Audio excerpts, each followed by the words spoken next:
ಯೆಹೋಶುವನ ಗ್ರಂಥ ಅಧ್ಯಾಯ 1.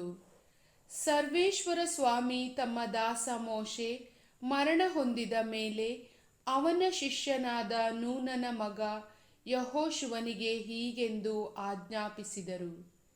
ನೀನೀಗ ಎದ್ದು ಸಮಸ್ತ ಪ್ರಜೆಯೊಂದಿಗೆ ಜೋರ್ಡಾನ್ ನದಿಯನ್ನು ದಾಟಿ ನಾನು ಇಸ್ರಾಯೇಲರಿಗೆ ಕೊಡುವ ನಾಡಿಗೆ ಹೋಗು.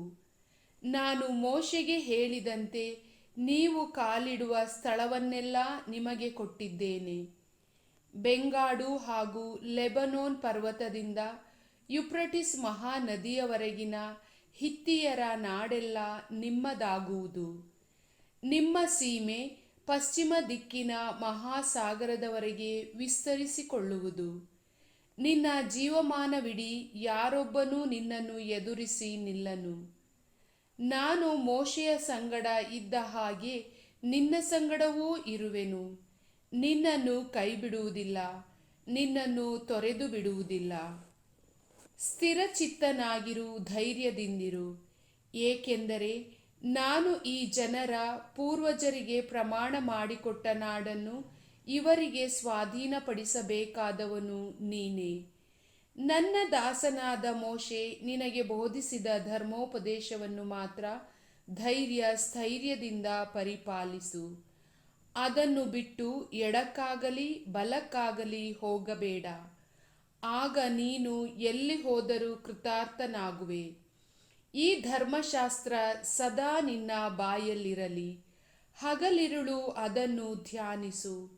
ಅದರಲ್ಲಿ ಬರೆದಿರುವುದನ್ನೆಲ್ಲ ಕೈಗೊಂಡು ನಡೆ. ಆಗ ನಿನ್ನ ಕಾರ್ಯವೆಲ್ಲ ಕೈಗೂಡುವುದು, ನೀನು ಕೃತಾರ್ಥನಾಗುವೆ. ನಾನು ನಿನಗೆ ಆಜ್ಞಾಪಿಸಿದಂತೆ ಸ್ಥಿರಚಿತ್ತನಾಗಿರು, ಧೈರ್ಯದಿಂದಿರು, ಅಂಜಬೇಡ, ಕಳವಳಗೊಳ್ಳಬೇಡ. ನೀನು ಹೋಗುವ ಎಡೆಗಳಲ್ಲೆಲ್ಲ ನಿನ್ನ ದೇವರು ಸರ್ವೇಶ್ವರನೂ ಆದ ನಾನು ನಿನ್ನ ಸಂಗಡ ಇರುತ್ತೇನೆ ಎಂದು ಹೇಳಿದರು. ಆಗ ಯೆಹೋಶುವ ಜನಾಧಿಪತಿಗಳಿಗೆ, ನೀವು ಪಾಳೆಯದ ಎಲ್ಲೆಡೆಗೆ ಹೋಗಿ ಜನರಿಗೆ, ನೀವು ಇನ್ನು 3 ದಿನಗಳಲ್ಲಿ ಈ ಜೋರ್ಡಾನ್ ನದಿಯನ್ನು ದಾಟಿ ನಿಮ್ಮ ದೇವರಾದ ಸರ್ವೇಶ್ವರ ನಿಮಗೆ ಸ್ವಂತ ಸ್ವತ್ತಾಗಿ ಕೊಡುವ ನಾಡನ್ನು ವಶಪಡಿಸಿಕೊಳ್ಳಲು ಹೋಗಬೇಕು. ಆದುದರಿಂದ ನಿಮಗೆ ಬೇಕಾದ ಆಹಾರ ಪದಾರ್ಥಗಳನ್ನು ಸಿದ್ಧ ಮಾಡಿಕೊಳ್ಳಿ ಎಂದು ತಿಳಿಸಿರಿ ಎಂದನು. ಬಳಿಕ ರುಬೇನ್ಯರಿಗೂ ಗಾದ್ಯರಿಗೂ ಹಾಗೂ ಮನಸ್ಸೆ ಕುಲದ ಅರ್ಧ ಜನರಿಗೂ ಯೆಹೋಶುವನು ಹೇಳಿದ್ದೇನೆಂದರೆ, ಸರ್ವೇಶ್ವರ ಸ್ವಾಮಿಯ ದಾಸ ಮೋಶೆ ನಿಮಗೆ ಆಜ್ಞಾಪಿಸಿದ್ದನ್ನು ನೆನಪಿಗೆ ತಂದುಕೊಳ್ಳಿ. ನಿಮ್ಮ ದೇವರಾದ ಸರ್ವೇಶ್ವರ ಈ ನಾಡನ್ನು ನಿಮಗೆ ಕೊಟ್ಟು ನೆಮ್ಮದಿಯನ್ನು ಉಂಟುಮಾಡಿದ್ದಾರೆ. ನಿಮ್ಮ ಮಡದಿ ಮಕ್ಕಳು ಮತ್ತು ದನ ಕುರಿಗಳು ಮೋಶೆ ನಿಮಗೆ ಜೋರ್ಡಾನಿನ ಆಚೆ ಕೊಟ್ಟ ನಾಡಿನಲ್ಲೇ ಇರಲಿ. ಆದರೆ ನಿಮ್ಮ ಯೋಧರೆಲ್ಲರೂ ಯುದ್ಧ ಸನ್ನದ್ಧರಾಗಿ ನಿಮ್ಮ ಸಹೋದರರಿಗೆ ಮುಂದಾಗಿ ಹೊರಟು ನದಿ ದಾಟಿ ಅವರಿಗೆ ನೆರವಾಗಬೇಕು. ನಿಮ್ಮ ದೇವರಾದ ಸರ್ವೇಶ್ವರ ನಿಮ್ಮ ಹಾಗೆಯೇ ನಿಮ್ಮ ಸಹೋದರರನ್ನು ನೆಮ್ಮದಿಪಡಿಸಿ ಸರ್ವೇಶ್ವರನಾದ ದೇವರು ತಮಗೆ ನೀಡುವ ನಾಡನ್ನು ಅವರು ಸ್ವತಂತ್ರಿಸಿಕೊಳ್ಳುವವರೆಗೆ ಅವರಿಗೆ ಸಹಾಯ ಮಾಡಲಿ.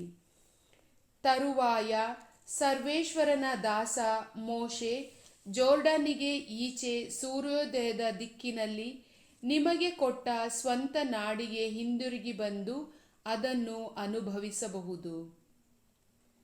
ಅವರು ಯೆಹೋಶುವನಿಗೆ, ನೀವು ನಮಗೆ ಆಜ್ಞಾಪಿಸಿದ್ದನ್ನೆಲ್ಲ ಮಾಡುತ್ತೇವೆ, ಎಲ್ಲಿಗೆ ಕಳುಹಿಸಿದರೂ ಹೋಗುತ್ತೇವೆ. ಮೋಶೆಯ ಮಾತುಗಳನ್ನೆಲ್ಲ ಕೇಳಿದಂತೆ ನಿಮ್ಮ ಮಾತುಗಳನ್ನೂ ಕೇಳುತ್ತೇವೆ. ದೇವರಾದ ಸರ್ವೇಶ್ವರ ಮೋಶೆಯ ಸಂಗಡ ಇದ್ದ ಹಾಗೆ ನಿಮ್ಮ ಸಂಗಡವೂ ಇರಲಿ. ನಿಮ್ಮ ಆಜ್ಞೆಗಳಲ್ಲಿ ಒಂದನ್ನಾದರೂ ಅಲಕ್ಷ್ಯ ಮಾಡಿ ನಿಮ್ಮ ವಿಧಿಗಳನ್ನು ಎದುರಿಸುವವನು ಮರಣದಂಡನೆಗೆ ಗುರಿಯಾಗತಕ್ಕವನು. ಆದುದರಿಂದ ಸ್ಥೈರ್ಯದಿಂದಿರಿ ಎಂದರು. ಪ್ರಭುವಿನ ವಾಕ್ಯ.